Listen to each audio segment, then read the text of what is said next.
यति बेला गुलोरिया नेपालगञ्ज हुलाकी राजमार्ग जानकी गाउँपालिका वार्ड नम्बर 4 राम जानकी मन्दिर, जसलाई हामी बाबाकुट्टी मन्दिर भनेर पनि यो ठाउँ प्रख्यात छ, यहाँबाट यात्रा सुरु गर्दैछौँ। यहाँबाट यात्रा नेपालगञ्ज कोहलपुर हुँदै खड्कवार, जहाँ हात्तीसार भन्ने ठाउँ छ, त्यहाँ जाँदैछौँ हामी। र तपाईँले यो हाम्रो भिडियोमा देखिराख्नु भएको छ, यो जानकी गाउँपालिका गाउँ कार्यपालिकाको कार्यालय हो। र हामी यति बेला हुलाकी राजमार्ग नेपालगञ्ज गुलोरिया हुलाकी राजमार्गमा छौँ। अब हामी सिधै हाम्रो यात्रा हुनेछ नेपालगञ्जतर्फ।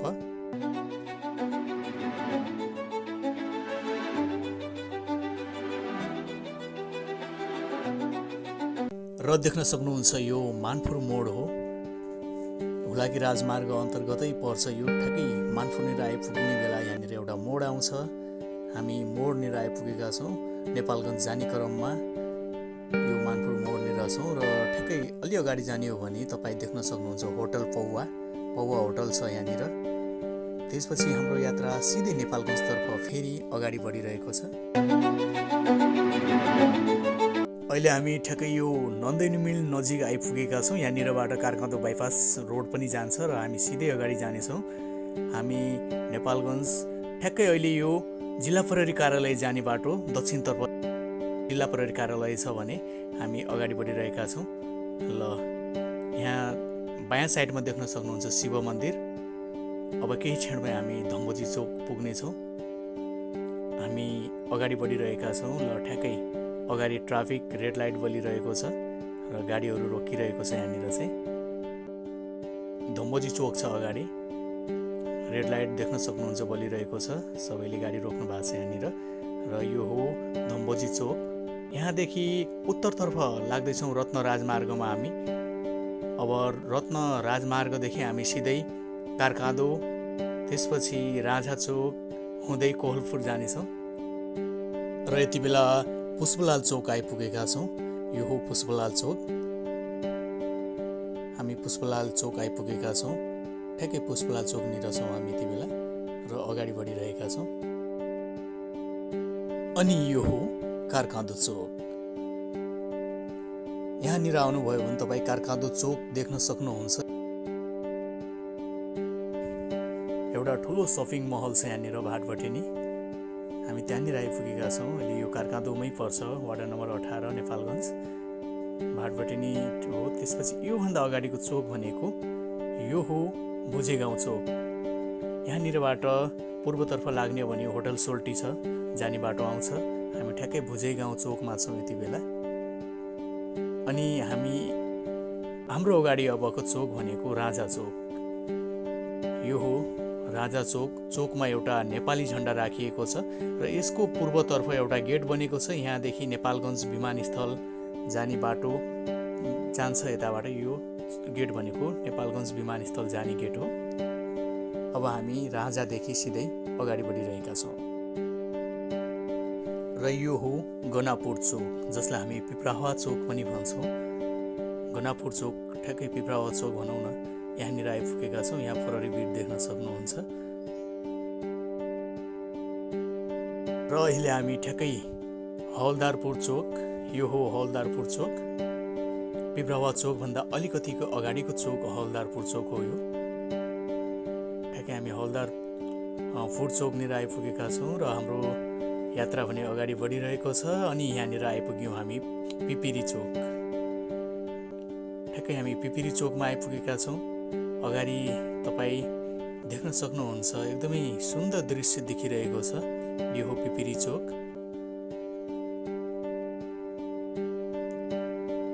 बसहरू गइरहेको छ। पिपिरी चोक, हामी पिपिरी चोकमा आइपुगेका छौँ। कोहलपुर नजिक आइपुगेका छौँ र यहाँ तपाईँ देख्न सक्नुहुन्छ विभिन्न किसिमका वन्यजन्तु अहिले हामी देखिरहेका छौँ। हात्तीको प्रतिमा, यहाँ विभिन्न वन्यजन्तुहरूको चित्र बनाइएको छ। यो हो कोहलपुर चोक। यहाँदेखि उत्तरतर्फ सुर्खेत जान्छ भने यहाँदेखि पूर्वतर्फ तपाईँ काठमाडौँ जानेवाला रोड देख्न सक्नुहुन्छ र अगाडि बस पार्कको भवन देख्न सक्नुहुन्छ। अनि कोहलपुर बस पार्कको भवन हो। अनि यो हो कोहलपुर चोक। हामी सिधै खड्कवार जानेछौँ। अब कोलपुर चोकबाट पूर्वतर्फ लागिरहेका छौँ हामी।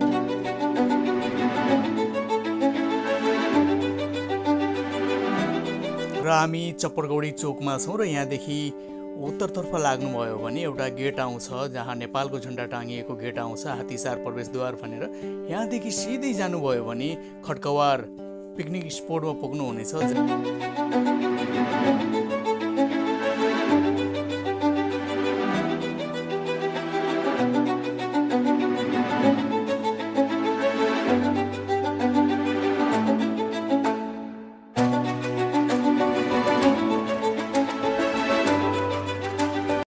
र यो ठाउँ भनेको बाँकेको यो खड्कवार हात्तीसार भन्ने ठाउँ हो। एकदमै राम्रो छ पिकनिकको लागि। यहाँ थुप्रै मान्छेहरू थुप्रै स्कुलबाट थुप्रै संस्थाबाट आउने गर्नुहुन्छ पिकनिकको लागि। भरिभराउ हुन्छ यो सिजनमा, पिकनिकको सिजनमा। यहाँ हात्ती हेर्न पनि पाइन्छ, त्यही भएर पनि आउने गर्नुहुन्छ यो ठाउँमा। आज पिकनिक खान आउनुभएको छ। यहाँनिर देख्न सक्नुहुन्छ यो साइडमा पनि थुप्रै मान्छेहरू हुनुहुन्छ। यो साइडमा एकदमै राम्रो ठाउँ छ पिकनिक स्पोटको लागि।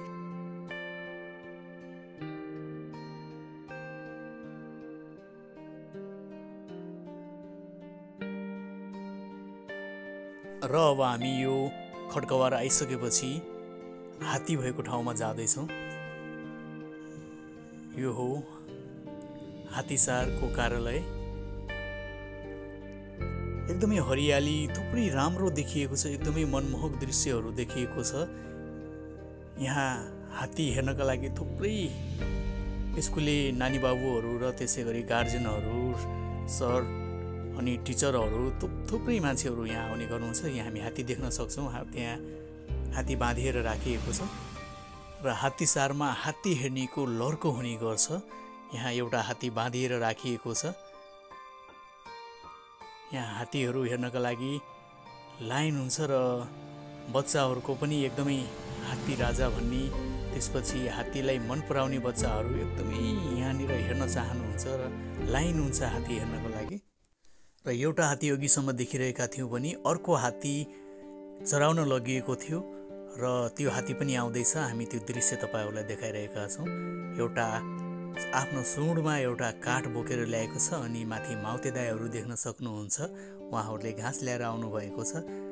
वाउ, एकदमै राम्रो दृश्य। काठलाई त्यहाँ राखिदिएको छ हात्तीले। एकदमै सुन्दर दृश्य हामीले तपाईँलाई देखाइरहेका छौँ। अब हात्ती अगाडि बढिरहेको छ। यहाँनिर पानी पनि ट्युबवेलबाट पानी आइरहेको छ। सम्भवतः यसले खान्छ क्या हो यो। ओके, खाइरहेको छ यो पानी। एकदमै राम्रो दृश्य। कसरी हात्तीले पानी खान्छ त हेर्नुहोस् त। हात्तीले पानी खाइरहेको अवस्था हो अहिले। आफ्नो सुँडमा पानी भरिरहेको छ यसले र सुँडमा भरेर खाँदो रहेछ यसले। तपाईँ पनि आउन सक्नुहुन्छ। यो सिजन एकदमै पिकनिक स्पोटहरू एकदमै राम्रो भएको ठाउँ मानिन्छ खड्कवार। अनि अर्को राम्रो चिज भनेको यहाँ के हो भन्दाखेरि हात्ती हेर्न पाइन्छ। बच्चा बच्चीहरूको लागि त अझ एकदमै राम्रो। हात्ती अगाडि आइरहेको छ। धेरै राम्रो देखिरहेको छ यो हात्तीसार। बाँकेमा पनि हात्ती हेर्न पाउनुहुन्छ तपाईँ। आउन सक्नुहुन्छ चप्परगौडीबाट भित्र। उत्तरतर्फ लाग्नुभयो भने चप्परगौडीबाट सिधै तपाईँ खड्कवार हात्तीसार आइपुग्नुहुन्छ। एउटा बाँधेको हात्ती छ भने अर्को हात्ती चराउन लगिएको थियो, त्यो पनि आउँदैछ। एकदमै राम्रो दृश्य देखाइरहेका छौँ तपाईँलाई हामीले। वाउ,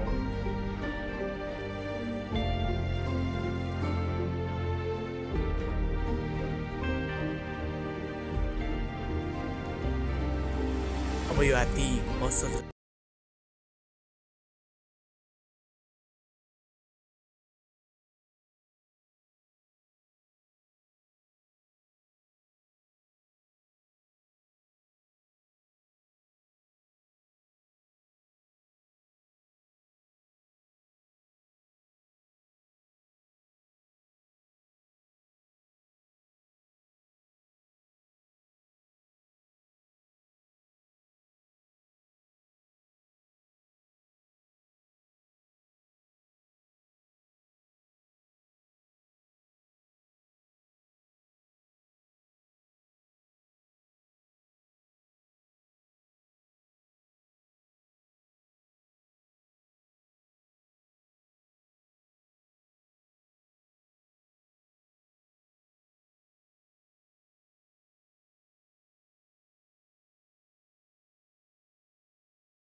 र हामी यो चप्पडगौडी चोकबाट सिधै भित्र प्रवेश गरिरहेका छौँ र यो गेट देख्न सक्नुहुन्छ। यो हात्तीसार जाने एउटा गेट प्रवेशद्वार हो, गेट हो। हामी यो गेटबाट सिधै अगाडि बढ्नेछौँ र यो बाटो सिधै अगाडि जाने हो भने हात्तीसार खड्कवार जो पिकनिक स्पोट छ त्यहाँ पुगिन्छ।